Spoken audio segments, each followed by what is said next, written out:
Assalamualaikum warahmatullahi wabarakatuh. Balik lagi sama aku Anissa.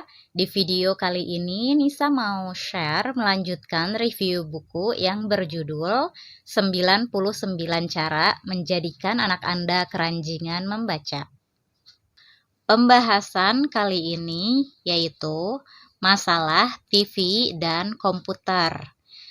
Mungkin karena ini buku keluaran lama, maksudnya sudah dicetak dari tahun 90-an, jadi hanya mencantumkan TV dan komputer.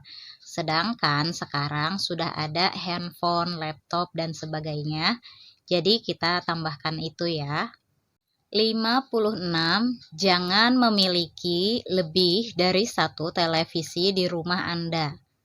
Karena kalau misalnya banyak televisi di rumah Anda, anak Anda akan terdorong untuk menonton dan menonton terus istilahnya. Tapi kalau misalnya hanya satu TV dan orang di rumah menonton TV yang tidak dia sukai, misalnya acaranya nggak suka, pasti dia akan mencari hiburan lain. Otomatis dia akan mencari buku dan membaca. Seperti hal sepele, tapi kalau misalnya TV sudah ditonton oleh orang yang lebih dewasa dan tidak sesuai acaranya dengan yang diinginkan anak akan mencari handphone. Jadi jangan biasakan, walaupun itu seperti sepele, tapi nanti kalau udah kebiasaan atau ketergantungan, agak susah juga untuk membiasakan kebiasaan yang baru. Jangan terlalu membiasakan anak sering main handphone. Sediakan saja buku cerita atau buku yang menarik untuk dibaca anak. 57. Jangan berlangganan televisi kabel. Mungkin lebih tepatnya kalau untuk zaman sekarang itu tidak berlangganan TV berbayar mungkin. Jadi kan kalau misalnya penyiaran televisi berbayar itu kan acaranya nggak habis-habis. Pasti acaranya itu menarik banget dan seru istilahnya gitu kan. Tapi kalau misalnya anaknya sudah mempunyai gemar membaca, sudah dibiasakan untuk sering membaca, mungkin nggak apa-apa kalau kita berlangganan gitu kan, ikut penyiaran TV berbayar. Tapi kalau misalnya anaknya belum terbiasa dengan membaca, lebih baik jangan dulu dan biasakan anak untuk sering membaca. Gimana cara kita, pinter-pinter kita agar anak tuh tiap hari membaca walaupun sebentar. Sebetulnya sisi positifnya banyak juga ya, tergantung kita pengguna pemakainya itu, entah itu TV berbayar, handphone, laptop, dan lain sebagainya. Sebetulnya kalau kita menggunakannya dengan bijak, dengan baik, itu banyak banget manfaat yang didapat. Tapi kalau misalnya untuk anak mungkin lebih diarahkan, lebih mengatur anak agar tidak berlebihan menggunakan alat komunikasi tersebut. 58. Jangan biarkan anak-anak Anda memiliki televisi di kamar mereka. Lebih baik kalau misalnya kayak ketiduran setelah membaca daripada ketiduran setelah nonton TV.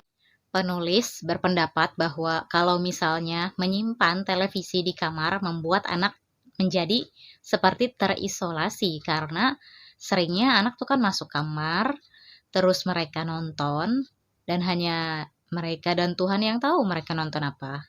Buku bersifat menggerakkan. Bisa aja anak bersembunyi di kamar untuk baca buku, atau di dapur, atau di teras, di beranda rumah, di ruang tamu, di pojokan ruangan, dimanapun. 59. Jangan membuat ruang TV di rumah Anda terlalu mengundang. Misalnya ada sofa yang empuk, ada karpet yang tebal, dan televisi yang lebar. Anda ingin sekali anak-anak Anda berada di ruangan yang penuh dengan buku. Pastikan ruangan dilengkapi dengan kursi-kursi yang nyaman, jendela yang lebar, dan sofa untuk berbaring. Nyaman banget kan kalau misalnya ada ruangan kayak gini, anak juga jadi asyik, seru, suka baca di ruangan itu. Kalau misalnya mau anak Anda nyaman membaca dan akhirnya suka sama baca. Kalau nggak nyaman ruangannya, ya udah resikonya anak terpaku dengan televisi atau handphone dan lainnya. 60. Jika anak-anak Anda lebih sering menonton televisi dan sedikit membaca, pertimbangkanlah kita sebagai orang tua di rumah, sebagai orang yang menjaga anak tersebut. Yang pertama, batasi, atau yang kedua, hentikan kebiasaan buruk yang kurang baik. Penulis berpendapat bahwa kalau anak tidak dididik untuk menyenangi membaca, nantinya ketika ada tugas membaca itu adalah tugas yang menyakitkan. Harusnya kan itu sebuah kesenangan, tapi ini tidak disukai dan akhirnya nanti anak kesulitan. Jadi jangan sampai seperti itu. Atau misalnya anak lebih sering main handphone dan sedikit membaca. Tapi kalau misalnya anaknya sudah mempunyai kegemaran membaca, terus dia suka main handphone, anak itu pasti akan menyempatkan waktu untuk membaca walaupun dia suka main handphone. Tapi kalau anaknya itu tidak mempunyai kesenangan akan hal membaca, itu nantinya kayak mereka pas dikasih tugas untuk membaca, kayaknya tuh sulit gitu dan kayaknya susah gitu. Jadi alangkah baiknya kalau misalnya anaknya masih kecil atau misalnya belum terlalu dewasa, kita membantu mengatur jadwal anak atau bahkan kita bisa juga melarang anak untuk main handphone berlebihan. Intinya kita lebih tahu anak itu seperti apa. 61.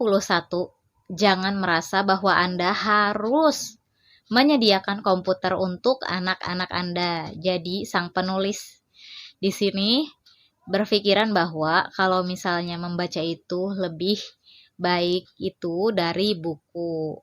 Walaupun bisa juga dari komputer, apalagi zaman sekarang kan, selama ada internet gitu kan, informasi itu banyak banget.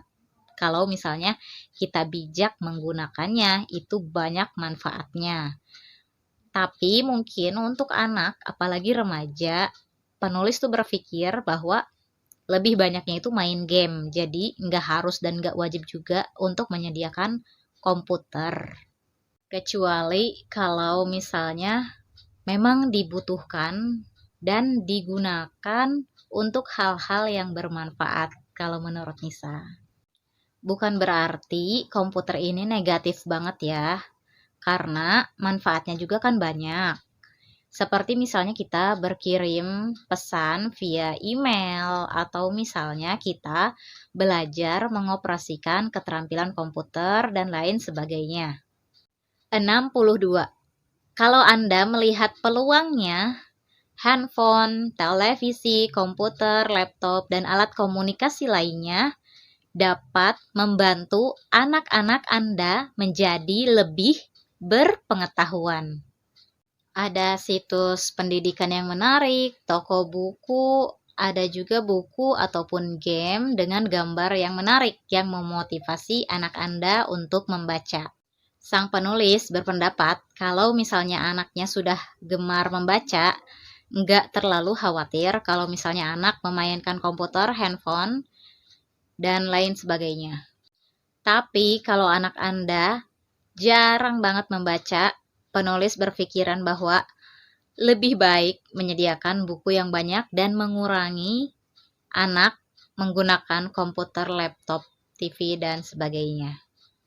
Banyak buku bacaan dan sesedikit mungkin gangguan alat komunikasi lain. Dan penulis berpendapat bahwa membaca tetap nomor 1. Sekian untuk video kali ini, kurang dan lebihnya Nisa mohon maaf. Assalamualaikum warahmatullahi wabarakatuh dan sampai ketemu di video berikutnya.